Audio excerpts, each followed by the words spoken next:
sniping endangering the Democrats. It's also the political scandals. Timing is everything, and the timing couldn't be worse for the Dems. Is this the start of the end? Here to score it for us, our conservative author and columnist Ann Coulter and UCLA political science professor Mark Sawyer. Mark, I'm going to start with you. The Dems, they're deeply scarred. Can they recover? Oh, yeah, this is happening at an opportune time so we can clean everything up and make sure that we're ready and strong for the fall elections. That's it?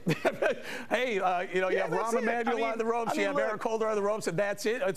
It's all going to be okay in November? Look, Eric Holder's made some tough decisions. He's the Attorney General. He wants to follow the law and the Constitution. Rahm Emanuel, we have a party where there's a vigorous debate within the Democratic Party. People disagree, and sometimes it happens openly. That's the thing. We're not like some sort of lockstep automatons. We have a vigorous policy debate. Republicans are great at the slogans and being, strictly on message all the time. It's Democrats, we have a really strong policy debate about ideas, and that's what the fight with Rahm is about. It's about how best to achieve the ideas and goals that we're trying to go after. All right, Sawyer, that seems a little vague and ideological to me, but Coulter, go ahead. What about it? These guys, it's not ideological. You have Patterson on the ropes, you got Massa on the ropes, you got Charlie Rangel. Boy, if he's not on the ropes, he certainly should be, out of the ring. And what's going on in the Democratic Party? Well, I agree with the professor that this could not come at a better time for the Democrats because they do still have the mainstream media. This is way far enough away from the November elections.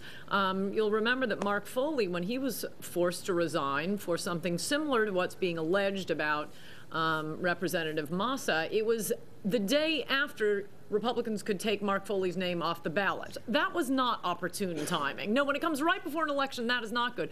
Moreover, when Obama runs in, 3.5 years now, or 3 years, people won't remember that it was the health care idea that he worked on for 18 months that everyone hated. They'll remember there were scandals and it was all those bad Democrats. And finally, the one point I definitely disagree with the professor on, I would not call what's going on with Rahm Emanuel and Representative Massa a intellectual policy debate. What is happening there is blackmail so that the Democrats only need 216 votes to pass health care in the House rather than 218. They've already lost Murtha. That's why it gets down to 216. Mark, go ahead, weigh in on that. What about the accusation that Massa is kind of being forced to resign quickly because they need that nay vote out the door, whether it's replaced with a yay vote or not? They just don't need another nay vote. One vote isn't going to swing the difference. I mean, they're going to go and they're going to work. They're going to work with Kucinich. They're going to work with all the people. And look, this is just demonstrating that all the things that conservatives have said about the health care plan, there's this radical socialist plan, there's all these things. The problem is selling the plan that we have now, which is essentially a Republican plan to the left of the party. And they've got to work on that. I don't know what the issue is with Massa. Apparently, Massa had some... Mark, I got to ask you this. I mean, you say one vote doesn't matter. You say one vote doesn't matter, but the representative from Utah, Matheson, he was a no vote. He visited the White House. He spent the day there, and the following morning at 5 in the morning, the White House announces that Matheson's brother will be appointed to a federal judgeship. I mean, it sounds like they'll do just almost anything for a vote. I don't know if you guys remember that the Medicare prescription drug vote where it was held open and everyone was making the deals. Some politics gets done like this, and when the sausage making is out in public, it's tough. And people, I'm not going to say what happened. I'm not sure that he wasn't up for the judgeship already. So who knows? But the point is that they're trying to get it together. They're trying to get the votes going through, and they're probably going to get it done. The problem is that we have a very sort of moderate plan that fortunately covers 30 million more Americans. That's a great win, but it doesn't do all the things that progressives wanted, and with some of which I still think are good policy. But the thing is we can't let the good be the enemy, the best be the enemy of the good. And Mr. Obama spent the day in Pennsylvania today kind of campaigning a little bit for health care. It seemed like there are a couple of votes that he's looking at in Pennsylvania. Is he, in fact, going vote by vote, looking to line up 216 now is the number they need?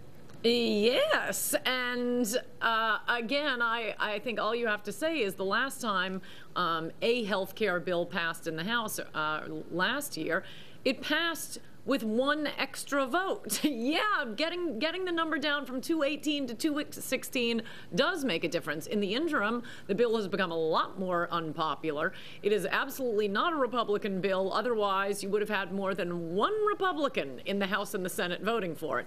All the Republicans voted against it. The only one who voted for it was a Republican who won his district on a fluke. It's William Jefferson's old district. There's no way he's going to win again, and he said he wouldn't have voted for the bill in the House if his vote would have made the difference. That's how Nancy Pelosi got 219 votes when she needed 218. He says he won't do that again. You're back to 218. It's a different bill. It's a worse bill from a lot of Democrats' perspective since it covers abortion. It is a massive new government entitlement that will wreck health care in America. That is why it is unpopular. I think Democrats aren't signing on for a suicide pact to pass this bill, but it looks like they're going to go through representative by representative and offer judgeships or pull up some sexual harassment of a male staffer charge and get them to drop out until maybe they could get it down to only needing 200 votes. Well, do you, Professor, disagree with that? I love the conspiracy theory that Ann has. Look, there's a whole series of things going on. And first of all, Ann doesn't know a thing about healthcare policy. This bill is a very moderate bill, and it just shows the depravity of the Republican Party that they can't get behind a bill that they would have loved to have passed Professor, if McCain was sitting in the White House. You call it a moderate bill, but we're talking about $1 trillion worth of spending over the next few years and could encompass up to 16% of the economy. That's moderate? Republicans, $1 trillion worth of spending. How much money did Republicans throw down the toilet in Iraq without even blinking an eye or protesting? Look, they don't mind the spending. The issue is they just want to derail it. Look, it has the ideas that Republicans want. It has exchanges. You saw the health care debate. That's not a Republican idea. The big idea that they wanted, the major debate about this bill was whether the exchanges would be regulated at the state level versus the federal level. This isn't some debate about the soul of America or socialism versus capitalism. It's just a straight-ahead policy debate. I'm going to give Ann the last word here. Ann, you want to comment on that? We're running out of time. Make it brief, Okay, please. quickly, it's not my conspiracy. It is Democrat Representative Eric Massa's conspiracy theory, if that's what you want to call it. He says, I voted against health care. Rahm Emanuel is pulling this out against me because he wants to only need 216 votes for this bill. And again, not only one Republican who will not vote for it again, who is sitting in a massively Democratic district, voted for it in either the House or the Senate.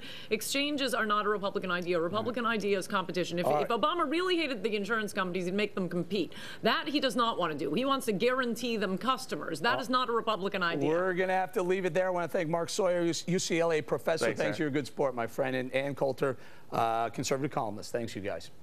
All right, and we want to know what you think ethical lapses are taking down